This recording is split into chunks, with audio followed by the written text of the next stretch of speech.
Assalamualaikum warahmatullahi wabarakatuh. Saya Hadi Purwanto, calon guru penggerak Angkatan 5 dari Provinsi DKI Jakarta. Pada kesempatan kali ini, saya akan mewawancarai beberapa kepala sekolah mengenai bagaimana cara mereka mengambil keputusan ketika mereka mengalami bujukan moral ataupun dilema etika.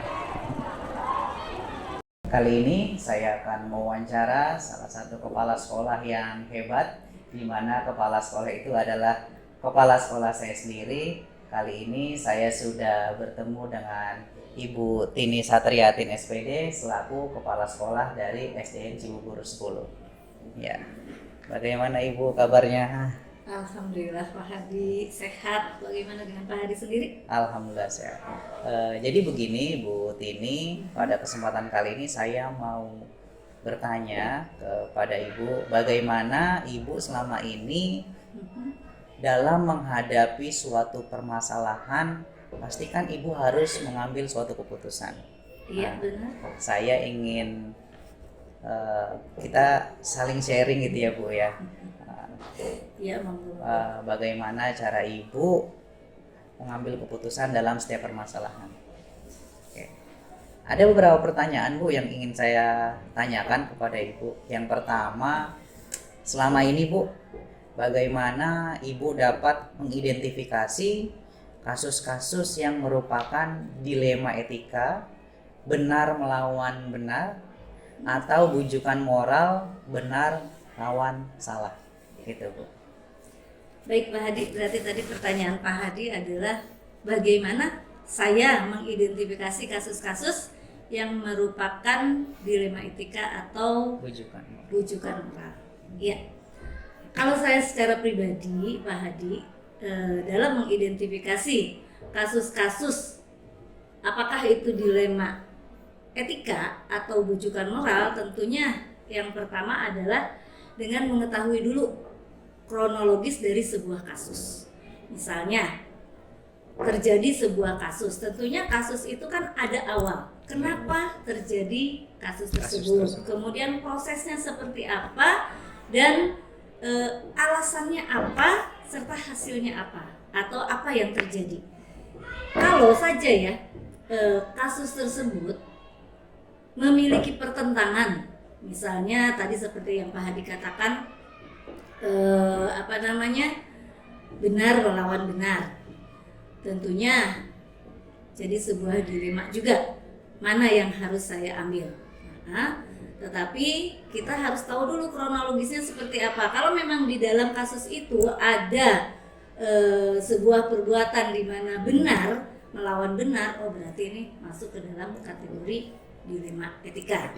Tetapi kalau dari kasus tersebut setelah diidentifikasi, dianalisis permasalahannya, ternyata berakhir dengan sebuah pilihan, di mana pilihan itu harus melanggar sebuah aturan atau sebuah norma, oh berarti itulah yang dimaksud dengan bujukan moral. Mungkin itu saya untuk mengidentifikasi mana yang termasuk dilema etika dan mana yang termasuk bujukan moral. Jadi kita harus mengidentifikasi dulu, lalu melihat fakta-fakta yang terjadi begitu ya Bu, sebelum kita menentukan mana itu bujukan moral ataupun dilema etika. Iya, betul Pak Hadi. Terima kasih Bu. Yang kedua Bu, selama ini Bu, Ibu dalam menjalankan pengambilan keputusan, terutama untuk kasus-kasus di mana ada dua kepentingan yang sama-sama benar, atau sama-sama mengandung nilai kebajikan, itu bagaimana Ibu? Ya itu sebuah dilema juga ya Pak Hadi ya, karena memang dua-duanya itu adalah benar dan mana yang harus kita ambil sebuah keputusan. Tentunya yang pertama mungkin saya harus mengenal dulu nilai-nilai yang ada, norma atau aturan yang ada dan berlaku. Ini kita kan institusi pendidikan, berarti kita harus tahu nilai-nilai moral, nilai-nilai aturan, norma yang ada di kita, karena kan kita ada yang disebut dengan norma, ada juga yang disebut dengan aturan. Kalau norma tentunya tidak tertulis ya, tetapi berlaku di masyarakat dan mengikat gitu. Sedangkan aturan sudah jelas, aturan atau regulasi atau undang-undang itu adalah sudah ada tertulisnya. Itu harus kita kenali terlebih dahulu sehingga kita tidak salah dalam mengambil keputusan. Kadang-kadang keputusan yang kita ambil juga kan harus berbenturan dengan norma-norma itu. Makanya kita harus pahami dulu norma-norma yang ada di dalam masyarakat. Kemudian yang kedua, kita juga harus melihat seberapa besar dampak atau seberapa besar manfaat yang akan terjadi andai kata sebuah keputusan itu saya ambil. Mungkin dari dua itu kita harus mengetahui regulasi, kita harus mengetahui norma, dan kita harus mengetahui seberapa besar manfaat dan seberapa kecil kerugian yang diambil dari keputusan itu. Tentunya kita dalam mengambil keputusan kan harus lebih banyak manfaatnya gitu daripada yang merugikannya. Itu mungkin itu. Jadi dalam mengambil keputusan Ibu selalu melihat norma yang ada di masyarakat dan aturan yang berlaku.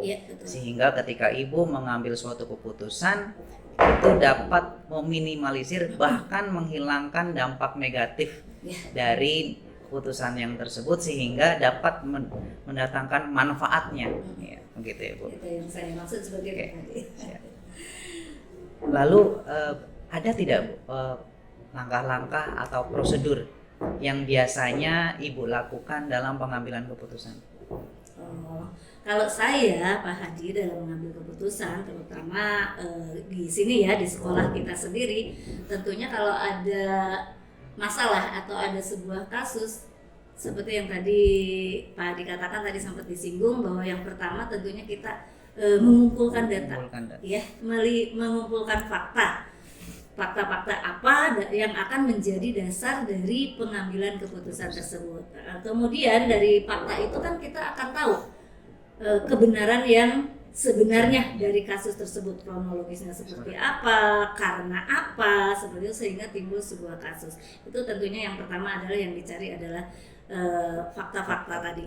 Oke, kemudian berikutnya, karena kita ini di sekolah sebuah tim ya, dan saya juga kan walaupun jabatan saya sebagai kepala sekolah, tapi saya itu sebetulnya bukan kepala sekolah, saya itu hanyalah seorang guru yang diberi tugas tambahan, sehingga tentunya semua yang berjalan di sekolah ini harus dikomunikasikan dengan guru-guru. Jadi langkah kedua tentu kami mengkomunikasikannya dengan guru-guru. Karena di SD itu tidak ada guru bimbingan konseling ya, maka kita dibicarakan bersama, minimal diambil beberapa orang guru, walaupun tidak semua, kan jumlah guru kita banyak sampai hampir 30-an. Tidak mungkin juga membicarakan secara keseluruhannya gitu kan, pasti hanya ambillah beberapa orang guru yang dianggap percaya dan mumpuni untuk kita bicarakan bersama dalam mengambil langkah-langkah untuk mengambil sebuah keputusan. Itu yang kedua. Kemudian yang saya lakukan adalah jangan sampai permasalahan tersebut berlarut. Jadi harus segera diambil keputusan sehingga akan didapat apa yang harus kita lakukan pada langkah selanjutnya. Jadi itu aja. Yang pertama kumpulkan fakta, yang kemudian membicarakan dengan teman-teman, kemudian jangan sampai berlarut-larut, kita segera ambil keputusan, dan tentunya berdasarkan tadi manfaat mana yang lebih besar gitu untuk anak kita utamanya, untuk si pemilik kasus tersebut. Oke, saya jadi belajar banyak nih dari Ibu tentang langkah-langkahnya. Selanjutnya Bu, hal apa saja sih Bu yang selama ini Ibu anggap efektif dalam pengambilan keputusan dalam sebuah kasus benar lawan benar? Jadi yang Ibu anggap efektif dalam pengambilan kasus itu apa bentuknya atau bagaimana? Sebetulnya kalau saya perhatikan pertanyaan-pertanyaan itu sebetulnya hampir senada ya. Iya, jadi saling berhubungan ya. Tentunya yang paling efektif buat saya adalah melihat kebulatan permasalahan tersebut, kemudian melihat seberapa besar sih manfaat yang akan diambil dari keputusan yang kita ambil. Itu aja yang paling efektif ya. Dan tentunya juga kita dengan mempertimbangkan ya aturan norma dan regulasi Regulasi. tadi. Baik. Berarti norma, regulasi itu salah satu hal yang paling efektif ketika mengambil keputusan ya Bu ya. Selanjutnya Bu, kalau masalahnya yang Ibu hadapi itu banyak sepertinya ya Bu ya dalam suatu sekolah. Tantangan-tantangan apa aja Bu yang Ibu temui dalam setiap pengambilan keputusan yang pernah Ibu alami? Ya, seperti tadi saya katakan bahwa saya mengambil keputusan itu tentunya tidak sendiri, bersama dengan teman-teman, dan dari teman-teman itu tentunya kan memiliki perbedaan persepsi ya, perbedaan persepsi, dan di situ akan timbul juga perbedaan keputusan yang akan diambil. Itu yang jadi permasalahannya adalah mungkin dari beberapa teman kita memiliki perbedaan sehingga membuat saya kadang-kadang bingung mana nih yang harus kita ambil. Tetapi saya kembalikan kepada bagaimana cara meminimalisir konsekuensi negatif ya, dan bagaimana untuk memaksimalkan manfaat gitu. Itu dasar saya, tetapi tetap yang membuat saya agak menjadi sebuah tantangan adalah perbedaan persepsi tadi. Kemudian yang paling utama lagi adalah perasaan, Pak. Perasaan, intuisi ya Bu. Iya, intuisi, perasaan kita. Kadang-kadang kita dilemanya ya memang itu dia salah, tetapi kasihan gitu kan. Tapi kasihan gitu. Emang dia salah, tapi saya tidak tega untuk mengambil sebuah keputusan yang kira-kiranya kalau untuk orang banyak bermanfaat, tapi untuk dia sendiri mungkin merasa terabaikan gitu haknya gitu. Itu jadi perasaan kita sendiri yang kadang-kadang membuat saya sulit dalam mengambil sebuah keputusan. Jadi perbedaan persepsi sama intuisi ya Bu ya. Karena intuisi, apalagi Ibu seorang perempuan, pasti intuisinya lebih kuat Bu biasanya dibandingkan dengan laki-laki begitu ya Bu. Oke, baik Bu. Selanjutnya Bu, ketika Ibu memiliki jadwal tertentu dalam sebuah penyelesaian kasus benar lawan benar atau dilema etika, apakah Ibu langsung menyelesaikannya di tempat atau memiliki jadwal untuk menyelesaikannya? Gitu, kita lihat dari seberapa besar permasalahan itu. Kalau permasalahan itu memang bisa diselesaikan saat itu juga, gitu, tentunya kita tidak perlu waktu yang berlarut untuk menyelesaikannya. Tetapi kalau memang permasalahan itu kompleks dan memerlukan komunikasi dengan orang-orang terkait dari permasalahan tersebut, tentunya kita akan membuat sebuah jadwal tertentu gitu, dalam melakukan sebuah keputusan, mulai dari pemanggilan barangkali, mulai dari pencarian data-data, kemudian wawancara, pemanggilan, sampai membicarakannya dengan orang-orang yang terkait dari permasalahan tersebut. Tentunya itu baru kita ambil keputusan. Jadi ada tergantung kepada permasalahan itu sendiri. Tergantung besar kecilnya sebuah permasalahan ya Bu ya. Oke. Selanjutnya Bu, dalam setiap masalah Bu, apakah Ibu menemui faktor-faktor apa sih yang selama ini mempermudah atau membantu Ibu dalam pengambilan keputusan dilema etika atau benar lawan benar tadi Bu? Dalam hal mempermudah ya, benar lawan benar. Yang pertama ya tetap yang jadi pedoman saya adalah norma yang berlaku. Norma ya Bu ya. Norma yang berlaku tetap. Kalau kita melihat sebuah kasus itu benar, kemudian dia melakukan ketidakbenaran, tetapi ternyata perlakuan ketidakbenaran dia setelah diketahui alasannya ternyata memang hal yang tepat gitu kan dia lakukan, walaupun itu sebuah kesalahan gitu kan. Tentunya dalam mempermudah itu ya kembali lagi kepada norma dan seberapa besar manfaat dari penyelewengan aturan yang dia lakukan. Seperti itu, karena dia berbuat keluar dari aturan karena memang menurut dia tentunya manfaatnya akan lebih besar untuk orang lain, untuk orang banyak gitu kan, manfaatnya akan lebih besar ketimbang dengan kerugian yang dia terima seperti itu. Jadi tetap normal ya, kecuali kalau yang namanya apa tadi, bujukan moral. Kalau bujukan moral itu hal yang mudah kalau menurut saya, karena sudah jelas. Benar, kita lawan kembalikan salah kepada gitu. Aturan. regulasi, kita kembalikan kepada aturan yang ada. Baik. Yang terakhir nih Bu, dari semua hal yang tadi telah Ibu sampaikan, apa pelajaran yang Ibu ambil dari pengalaman Ibu sebagai kepala sekolah untuk mengambil keputusan dalam permasalahan dilema etika itu? Ya, saya berterima kasih juga kepada Pak Hadi ya, Pak Hadi sudah mewawancarai saya seperti ini dari awal sampai sekarang, dan terakhir Pak Hadi mengatakan atau bertanya pada saya apa pembelajaran apa yang bisa saya ambil.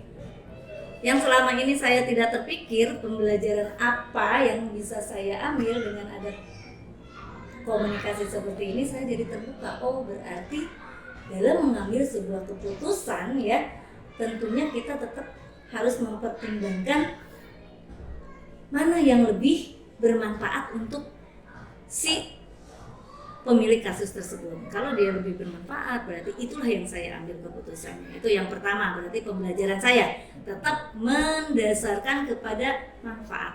Betul. Kemudian pembelajaran saya juga dari pembicaraan kita ini adalah pengambilan sebuah keputusan itu tetap tidak akan keluar dari norma. Baik itu norma masyarakat, ya utamanya kalau dalam hal dilema etika tentu yang lebih berperan itu norma masyarakat ya, daripada aturan dan regulasi, karena kadang-kadang kita harus mengesampingkan aturan tersebut gitu kan, karena untuk manfaat dan maslahat yang lebih banyak gitu.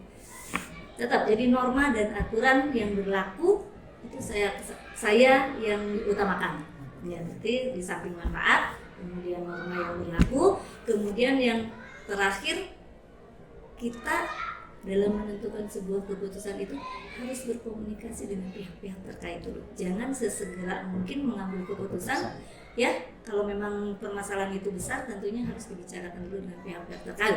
Tidak harus dengan warga sekolah, kalau memang ada pihak terkait di luar warga sekolah pun ya kita harus berkomunikasi dulu dengan mereka gitu. RT atau masalah kriminal mungkin dengan polisi, kita juga tetap harus berkomunikasi atau dengan pihak-pihak lain ya, seperti itu. Jadi saya punya gambaran, oh yang pertama itu pasti manfaat yang kita prioritaskan, yang kedua kita lihat norma dan aturan, dan yang ketiga kita komunikasi dengan pihak-pihak terkait. Jadi banyak sekali Bu ya pembelajaran yang kita petik dalam setiap pengambilan keputusan. Oke, baik, terima kasih Bu Tini atas waktunya, sudah memberikan banyak sekali masukan kepada saya.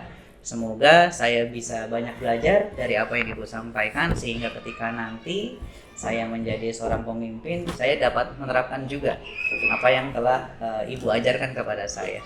Baik. Ya, terima kasih Hadi. Saya juga mengucapkan terima kasih. Mudah-mudahan apa yang kita bicarakan kali ini bisa bermanfaat untuk saya sendiri dan utamanya untuk Pak Hadi yang merupakan insya Allah saya doakan menjadi calon pemimpin regenerasi berikutnya. Terima kasih banyak Pak Hadi. Terima kasih Ibu. Ya, sama-sama.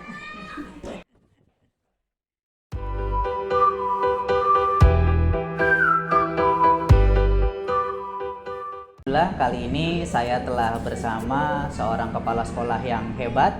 Dia merupakan kepala sekolah dari SDN Cibubur 09 Pagi dan pelaksana tugas kepala sekolah di SDN Ciracas 15. Beliau adalah Pak Syafrinal Bulo. Ya. Apa kabar Bapak? Baik. Alhamdulillah. Begini Bapak, saya ingin mewawancarai Bapak. Saya mau bertukar pikiran dengan Bapak terkait bagaimana cara Pak Syafrinal mengambil keputusan ketika Bapak menemui sebuah kasus atau permasalahan di sekolah. Ada beberapa pertanyaan Pak yang ingin saya tanyakan ke Bapak. Yang pertama Bapak, selama Bapak bertugas, bagaimana Bapak dapat mengidentifikasi Iya. kasus-kasus yang merupakan dilema etika atau kebenaran lawan kebenaran atau bujukan moral benar lawan salah Pak? Mm-mm. Bagaimana cara Bapak untuk identifikasi ini? Contohnya gimana? Contohnya ketika ada anak murid seorang atlet Pak, Iya. atau kasus kemarin Pak Farel, Iya. Farel yang viral karena lagu dibanding-bandingkan, ya kan? Iya, Dia mengejar karir itu kan sebuah kebenaran Pak. betul. Tetapi di satu sisi dia kan banyak meninggalkan kelas Ya, di sekolahnya. ya, Berarti seorang kepala sekolah dan guru-guru di sekolah Farel harus mengambil keputusan. ya. Apakah Farel itu tetap dilanjutkan pendidikannya di sekolahnya atau dikeluarkan? Karena dia kan jarang masuk kelas ya Pak. Ya. Nah, dia kan artinya secara peraturan akademik mungkin melanggar. Iya. Tetapi kita harus melangsungkan keberlangsungan pendidikannya. Begitu Pak. Ya, terima kasih.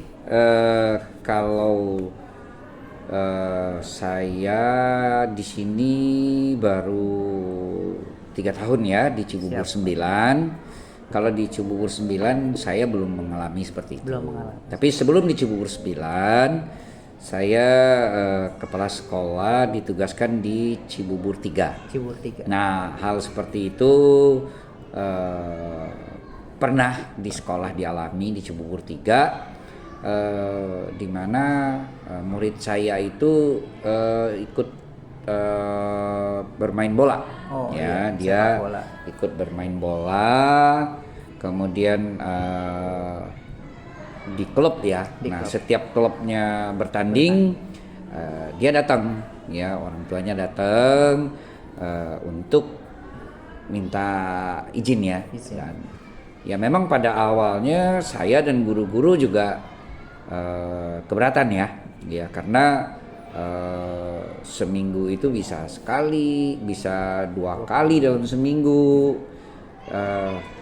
dan setelah kami berunding, Iya, karena kan kalau yang namanya pendidikan itu kan tidak ininya saja ya Akademik pengetahuan, aja. tidak pengetahuannya saja yang dipacukan, Iya, fisikomotornya kan juga Betul, gitu. Pak. Dan memang kalau secara akademik ya dia dibandingkan dengan teman-temannya ya dia orang biasa-biasa Biasa. saja, tetapi dengan dia bermain bola berarti kan dia bisa dipacu ke situ, ke arah itu ya. Maka saya dengan guru-guru ya saya beri izin. Izin. Nah, izin. Kemudian untuk pembelajaran yang tertinggal ya itu diberikan oleh guru. Baik itu berupa nanti pada saat dia masuk disampaikan ini pembelajaran yang sudah terlewat.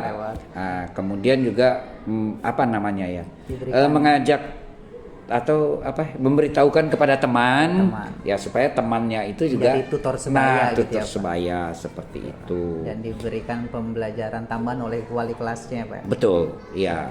Oke. Intinya sih seperti itu, dan itu juga berjalan ya. Bahkan waktu saya jadi guru pun juga seperti itu. Saya jadi guru di Ciracas 15. Itu sampai anak itu akhirnya lulus SD kita arahkan ke sekolah bola. Sekolah atlet Nah, gitu ya, sekolah Pak. atlet ya, dia masuk sekolah atlet. Dan terakhir kemarin ya baru 2 hari yang lalu saya bertemu dengan orang tuanya. Iya, Pak. Dia sampai saat ini masih main tapi di Liga 3 ya. Oh, iya. Nah, di Liga 3 di Jawa lah. Suatu Nah, klub gitu ya, di Jawa Pak. Tengah. Ya. Jadi itulah ya pengalaman seperti itu. Siap Pak. Lalu Pak, selama ini Pak, bagaimana Bapak menjalankan pengambilan keputusan di sekolah, terutama untuk kasus-kasus yang seperti tadi yang kita bicarakan bahwa kedua-duanya benar Pak. Bagaimana pengambilan keputusannya itu Pak? Iya, baik. Saat ini kan di sekolah itu kita ada wakil ya. Wakil. Nah, kebetulan dibantu oleh wakil. Ada wakil bidang baik di Cibubur 3 kemarin maupun di sini. Ada wakil bidang kesiswaan, ada wakil bidang kurikulum. Jadi setiap permasalahan, apapun permasalahannya di sekolah, baik itu masalah peserta didik, baik itu masalah dengan orang tua murid dan masalah dengan guru, itu saya selalu mengajak berunding, ya, wakil bidang kesiswaan dan wakil bidang kurikulum serta guru kelasnya. Bahkan saya tambahkan dengan guru agama. Nah, jadi itu kita bicarakan bagaimana. Nah, kalau itu kita sudah dapat kata sepakat. Kalau seperti kasus yang pemain bola atau seperti kasus ada anak yang jarang masuk, jarang mengerjakan tugas-tugas, setelah itu baru kita panggil orang tuanya dan kita bicarakan secara kekeluargaan. Gitu aja sih. Jadi komponen yang ada di sekolah itu dilibatkan ya Pak dalam pengambilan keputusan. Oke. Untuk langkah-langkah nih Pak, langkah-langkah atau Bapak ada tidak prosedur yang biasanya Bapak lakukan dalam pengambilan keputusan itu? Selain dengan tadi musyawarah dengan stakeholder yang ada di sekolah itu ataupun guru-guru yang ada di sekolah. Ya, jadi langkah yang saya lakukan ya itu langkah pertama ya. Itu langkah pertama. Tentu ada masukan-masukan dari sana dan biasanya setelah itu masukan itu kan saya terima dan saya tidak langsung bisa ambil keputusan pada saat itu dan itu saya pelajari ya barangkali hitungannya kalau saya katakan saya renungkan ya saya renungkan bisa jadi keputusan yang saya ambil tidak yang diusulkan itu tadi ya kan saya harus pelajari dan memikirkan segi kalau saya katakan gini kalau pemain catur itu harus tahu dulu 10 langkah ke depan. Nah itu kira-kira untuk meminimalkan dampak negatifnya begitu. Betul, iya karena kan yang namanya permasalahan itu kan tidak harus dihindari, harus dihadapi, tetapi kita harus mencari mana yang dampaknya paling kecil. Ya, gitu. Baik. Bapak, selanjutnya Pak, selama ini hal apa saja yang Bapak anggap efektif dalam suatu pengambilan keputusan di sekolah? Hal-hal efektif yang dapat membantu Bapak dalam pengambilan keputusan. Maksudnya contohnya? Contohnya Pak, komunikasi yang lancar, itu ataupun yang lain. Ya, biasanya kalau yang saya anggap paling efektif, saya memanggil waka. Kemudian saya sampaikan, saya mau permasalahan ini, menurut saya seperti ini. Iya. Nah kemudian nanti diberikan pertimbangan oleh wakil. Oke, ya udah oke. Siap. Kan banyak sekali nih Pak masalah-masalah yang Bapak hadapi tentunya sebagai pemimpin. Tantangan apa Pak yang biasanya selalu terjadi pada saat pengambilan keputusan? Tantangan yang muncul? Biasanya kalau tantangan yang muncul itu dari diri sendiri ya. Dari sendiri. Iya, itu karena apalagi muncul nurani, intuisi ya Pak? Gitu. Ya misalnya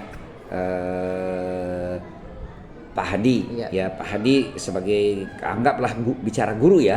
Nah, Pak Hadi guru saya, ya. Pak Hadi mengajar baik, ya. Tetapi pokoknya step-step dalam mengajar baik, dengan guru baik, dengan siswa baik, dengan hubungan dengan guru-guru juga baik, tapi sering datang terlambat. Nah, iya. Nah, kan begitu kan? Iya, betul. Nah, saya mau tegur, aduh, kan seperti itu. Jadi itu yang paling sulit bagi saya karena saya masih bicara hati nurani. Berarti tantangannya justru dari Diri sendiri. nurani dan intuisi kita ya Iya. Pak. Kadang nurani, intuisi itu suka bertentangan dengan peraturan gitu ya Pak. Betul. Siap. Harusnya kan saya harus menegur Pak Hadi kan. Iya, betul, Tapi kan dia kan guru rajin. Dia maksudnya dalam mengajarnya bagus ininya kan. Ya sama saja seperti yang tadi permasalahan Masalah di awal. seperti itu. Siap, baik Pak.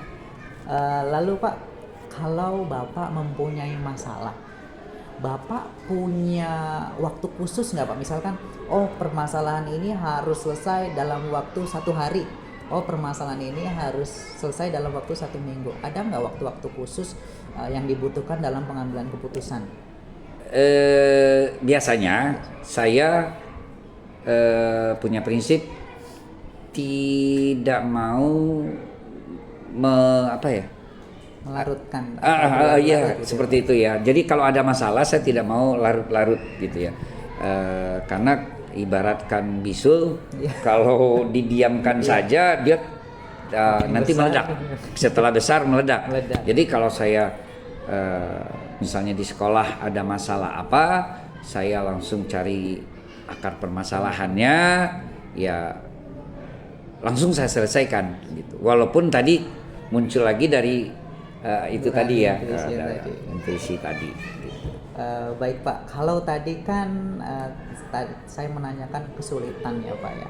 Kalau sekarang Pak, ada nggak faktor-faktor yang selama ini justru mempermudah atau membantu Bapak dalam menyelesaikan pengambilan keputusan dalam kasus-kasus yang tadi?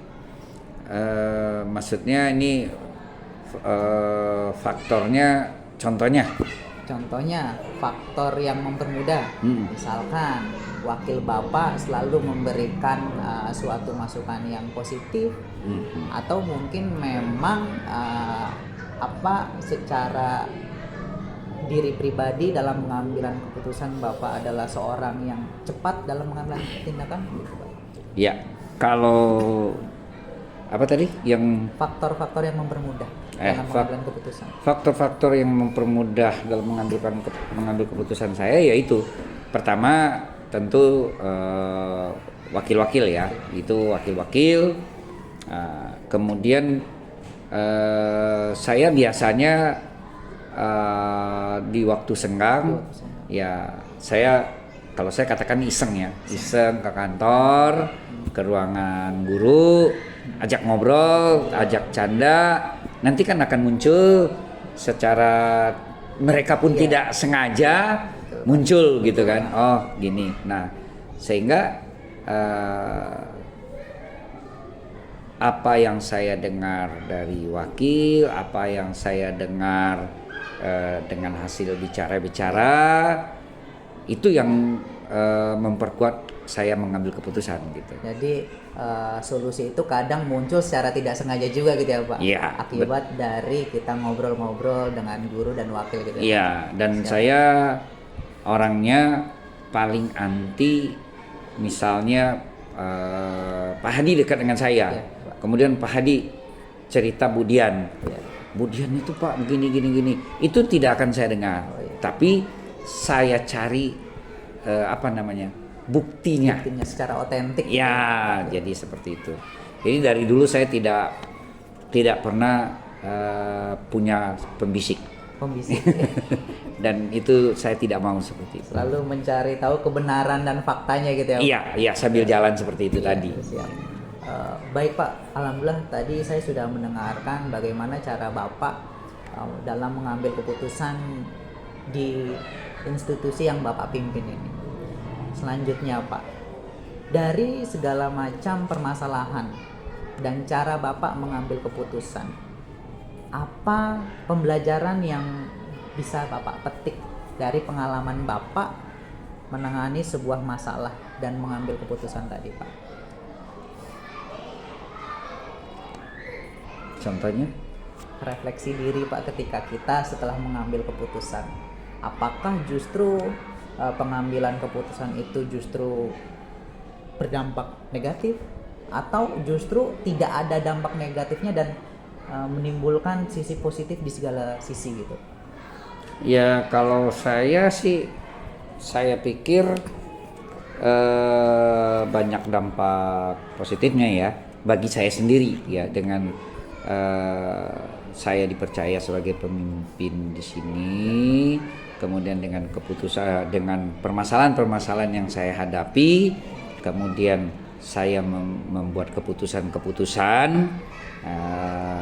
walaupun menurut orang lain itu bisa saja keputusan saya itu menurut orang lain tidak benar kan gitu.